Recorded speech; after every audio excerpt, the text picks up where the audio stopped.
കരിങ്കുട്ടി സ്വാമി ശരണം,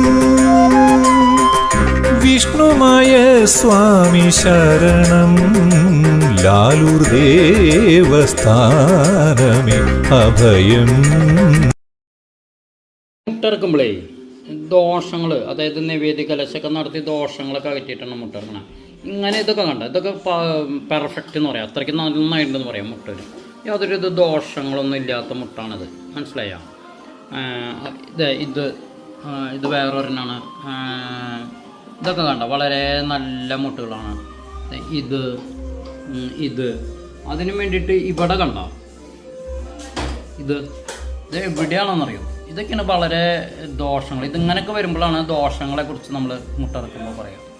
കണ്ട, ഇതൊക്കെ കണ്ണീ കൂടിയാണ് പൊട്ട് വീണിട്ടുള്ളത്, ചിന്നിച്ചെതറി മുട്ടൊക്കെയാണ് ഇത് വന്നിട്ടുള്ളത്.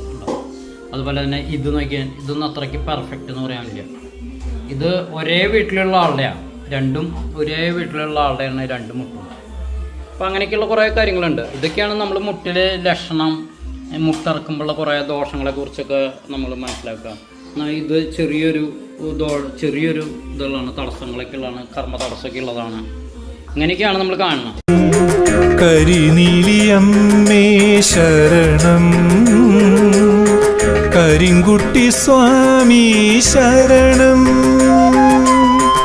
വിഷ്ണുമായ സ്വാമി ശരണം, ലാലൂർ ദേവസ്ഥാനമേ അഭയം.